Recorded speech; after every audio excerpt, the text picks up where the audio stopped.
Whilst most companies in the S&P year to date have started to perform fairly strongly, we notice that PepsiCo, one of the outliers, is down around 15%, and that is actually against the grain for what we've seen for the beverage industry. Coca-Cola up 15%, Monster Energy up 20%, and even Keurig Dr. Pepper up around 3%.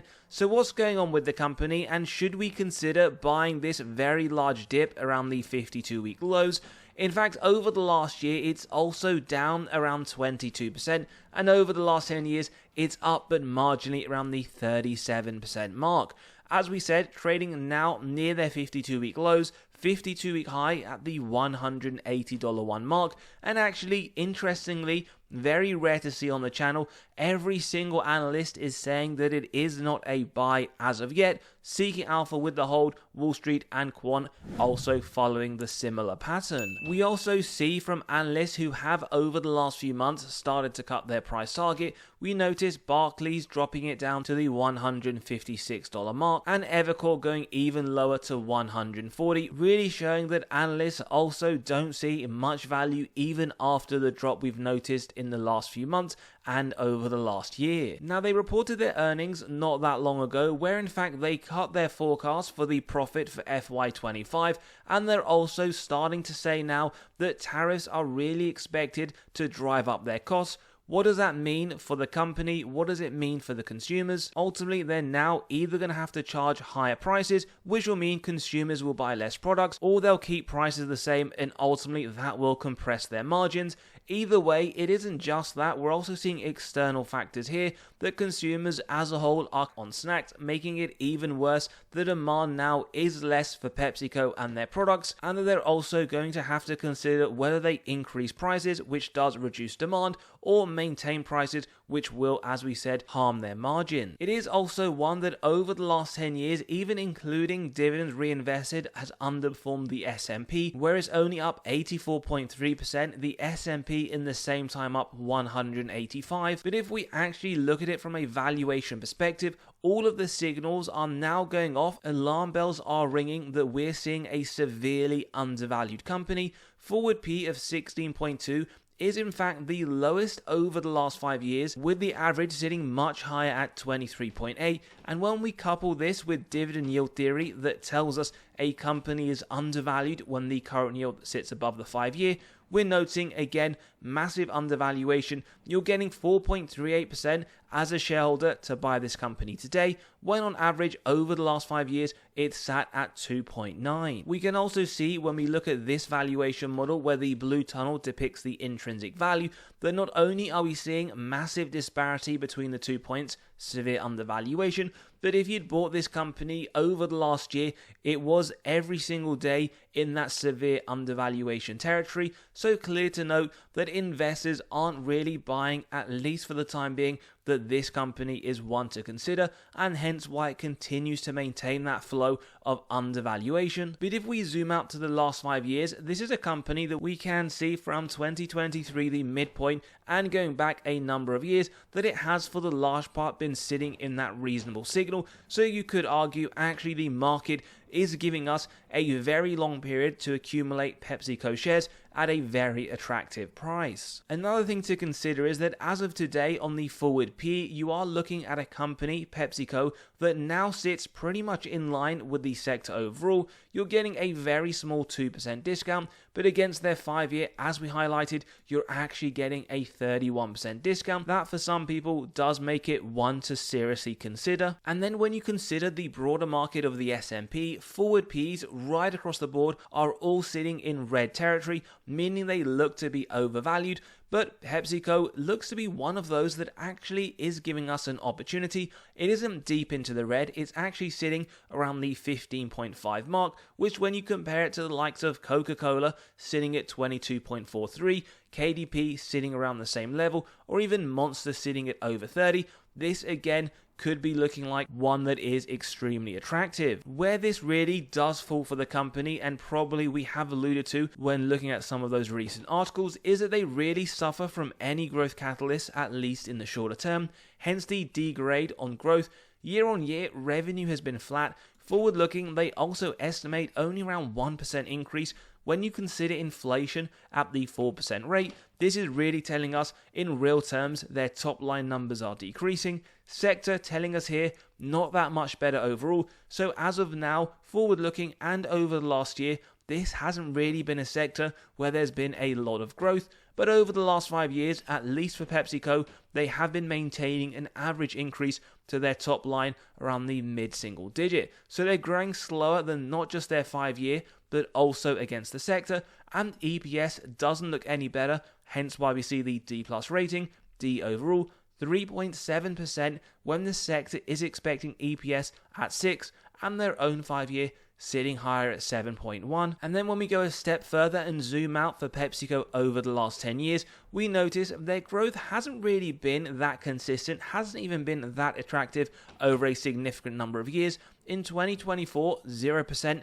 Remember, incorporating inflation, it would be negative. And on a trailing 12 month, again, we really do see a lack of growth. Now, it doesn't mean we shouldn't consider this company. We should always look at it as a potential value play. But it's also important to understand that their earnings aren't anything spectacular. Most recent quarter, top line revenue was down 2% year on year. Their beverages 0%, no movement, again a decrease in real terms, and foods actually -1. And the other thing to point out here is we're seeing very minimal efficiencies to their margin, 1 percentage point increase to their gross profit, flat on their operating, and their bottom line down 1. Remember what we did say, if they don't increase their prices, which will ultimately continue to lower their top line revenue, we will see their margins really suffer. Either way, it's not looking like the best case for the company. And then when you couple this with over the next 4 quarters, they only anticipate 3 of them to be growth, and in fact, not the largest at that. Over the last 4 as well, they've got a 75% track record. They've outperformed in 3 of them. Most recent quarter was a very marginal miss at 1 cent. And based on 2026 numbers, they're trading at a forward P of 15.4. Now, one thing we should always consider when looking at a company with a fairly high yield, sort of around the 4% plus, is their dividend safety, which as of now does sit at 93, very safe, but there are some things that we really need to point out that do actually extremely concern us. Before we get into that, worth highlighting, they increased the dividend just this year at 5%, nice to see above inflation, 7 over the last 5 years, and 7.7 year on year over the last 10, and fairly importantly, worth noting here that they are a dividend king with 50 plus years of continually increasing. Now we have 2 concerns about the company's dividend. The first one is the free cash flow payout, where ideally we want to see below 70% for the consumer staples industry. What we've highlighted here in 2024 and on a trailing 12 month is above 100%. That is automatically a red flag indicator, and why we say it as such, because this highlights in 2024 and in 2022, the company paid out more in dividends than they generated in free cash flow. So a bit of a worrying sign. Nice to note over the next 12 months, it is projected to come down to 76%. But we'll be honest, when we did take a look at this company last year, we did note the same. The expectations was for a massive drop, not something we saw. So definitely something to factor in. And that is why we always like to incorporate a margin of safety when we do get to our valuation analysis. The next thing that is a little bit of a concern, but maybe less so than the payout, is the net debt to EBITDA. We want to see below 4, which to be fair, we do consistently get, and the numbers you see below are the number of years it would take the company to pay off all of their debt net of cash on hand, and correlates to dividend safety, balance sheet strength. 2.08 on a trailing 12 month. It isn't bad, it isn't great. Ideally, the lower the better. Some companies we do typically like to note have them sitting around the 0 to 1 level, but this definitely, coupled with the payout ratio being very, very high, are some concerning features that definitely should make investors and prospective investors consider in more detail. Now, institutions themselves hold 73% ownership, and they sold around 11 billion of shares over the last year, but in reality we actually see them looking fairly bullish for the company, with twice as much buying at the 20 billion mark, and that's something also noted in the most recent quarter, where they bought 5.5 billion worth of shares, selling 3 billion. Now we can also see for the large part the trend is fairly bullish. You'd have to go to Q1 of 2024, so about a year ago or just over, to see the reversal of the trend. So in the most recent part and over the last year, institutions have been more bullish than bearish on PepsiCo. And on a more positive tone, we do like their profitability that comes in A+.